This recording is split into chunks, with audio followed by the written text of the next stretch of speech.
Hello YouTube and welcome to the Gunpla Network review of the G-Rework custom visual book.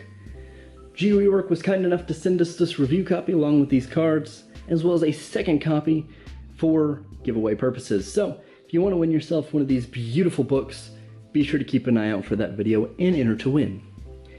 Now, what is the G-Rework custom visual book? It's not only an art book, but a tutorial on how to do some of the modifications done in the book itself.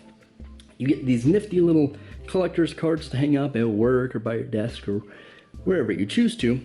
You've got the 00 Quant, the dual assault shroud, and the enhanced double Zeta. But we're here for this, the book itself. On the front, not only do you get this beautiful image of the 00 Quant, but you're also going to get a breakdown of the tools used in the book for the modifications made. Not gonna list all of them, but you're going to get things such as plastic plates and beams, different files, chisels, nippers, different types of paints, mostly enamel and lacquer. So if you're not experienced with those, you'll get a little bit of information there, as well as different types of tape. Now, we bust this bad boy open. You're going to get the website, which is G-Rework.com, where you can purchase yourself one of these, a breakdown of what this visual book is and why it was created, and some information about the writer and modeler for a lot of these kits, whose nickname is Ghost. Ghost was kind enough to not only write this in his native language of Korean, but also in English. So for all you English speakers out there, there you go. Now we're going to focus in on the perfect grade Exia, because it's going to show off the most, as well as only, it's not just a great kit, but as far as the actual step-by-step breakdown of what was done, it shows us the most early on. So we're going to focus on that. We're really not going to look at other kits. So if you do want to see those, be sure to buy one. Now, we get another beautiful color splash here of the Exia, and we get a breakdown of the Exia itself, and a coloring data sheet. Phenomenal.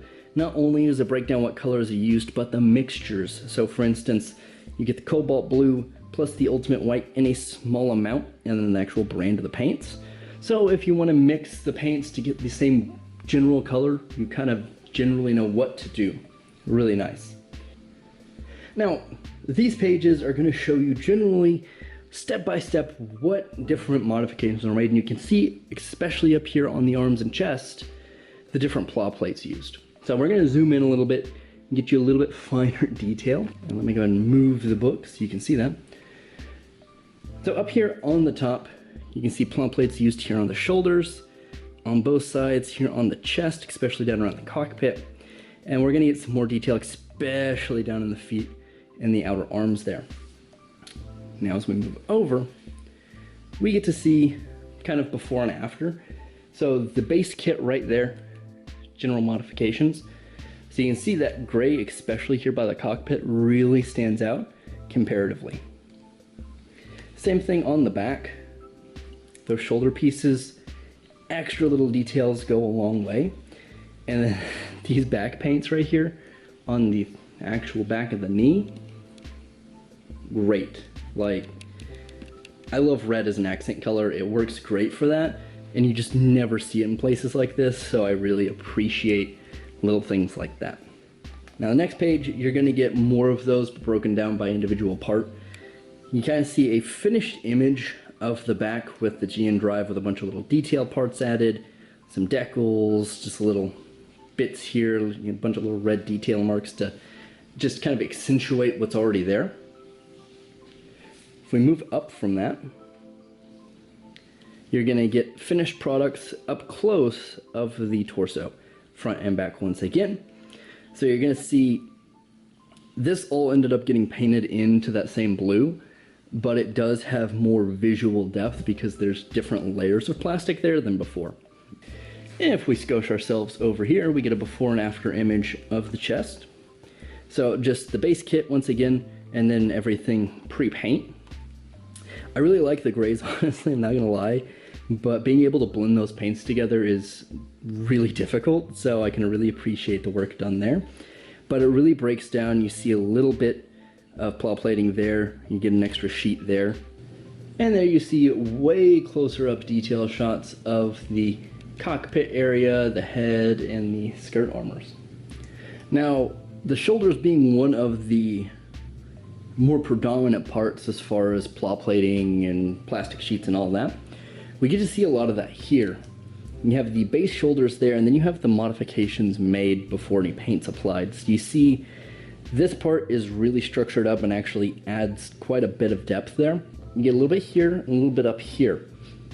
Now, I could be 100% wrong, but I'm pretty sure I'm right. Up here, I believe, is a plastic beam after a couple of modifications were made to the shoulder itself to kind of cut this in a little deeper to set it in. And then the actual yellow parts are the actual plates of plastic, a little bit thinner sheets. Where you can see all the paint and the decals added. The silver up there stands out really nice for a part you don't typically see. But it's just a nice little extra piece we get to kind of revel in and be like, hey, that's really nice. I really can appreciate things like that, knowing they're there, much like the back of the legs being red. Now the next part I want to focus on are the feet. You have the basic feet front and back, and then you see all of the differences made here. Now, after they're painted, they don't look crazy different, but you see quite a bit of difference before they're painted. You see these extra little layers of plastic here to add more depth, make the foot a little bulkier, because it is pretty small.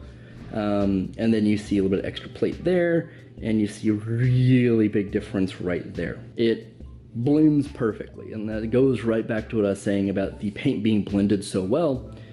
That is a super hard thing to do. I mean, if you've ever mixed paints and just never get the right color, this ends up phenomenal. And even being painted, you can still see the different panels in there and just how much bulkier and thicker and more substantial it feels.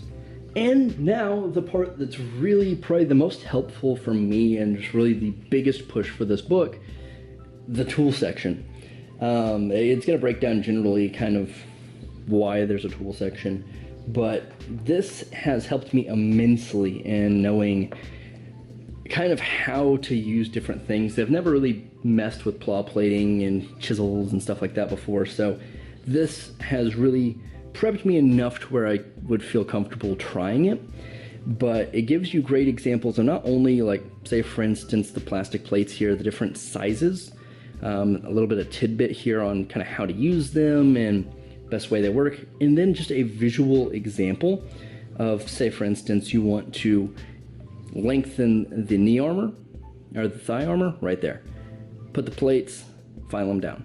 You get the same thing with the plastic beams, and these small little tips here are just phenomenal. I mean, it's just something that you get sometimes in videos, but it's so much nicer to have a physical, just still image with pure words, so you don't have to rewatch the same part of the video over and over. It's just right there.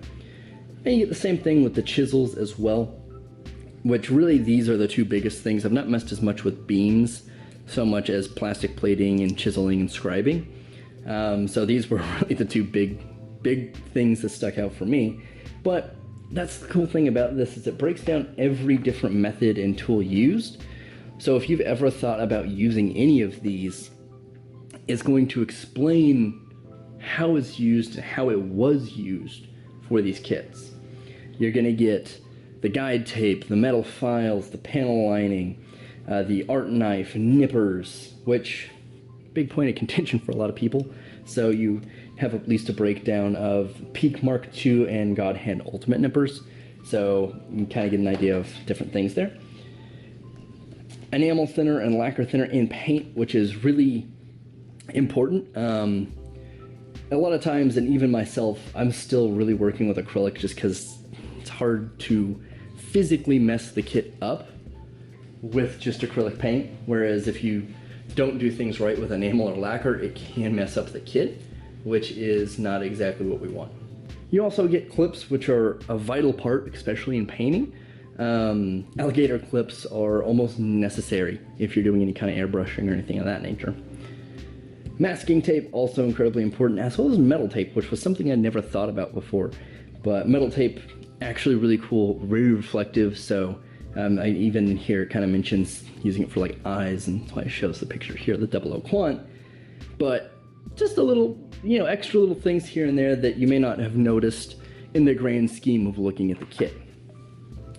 And then it comes to the actual centerpiece of the 00 Quant Full Saber. But that is where we're going to stop. There are other kits in here. If you want to see them, absolutely worth the $25 base price to get this. Phenomenal, phenomenal. Cannot recommend it enough, especially just for these tutorial pages. These are such a huge help. So if you've ever thought about using any of those different techniques or tools, absolutely look into this. It is worth every penny. And it's a cool display piece. So if you ever have people coming over wanting to know about Gunpla, bam, right there. Built-in explanation. Anyway, this has been the Spicer. This has been the Gunpla Network review of the G-Rework custom visual book. Thanks for watching, and look out for that giveaway.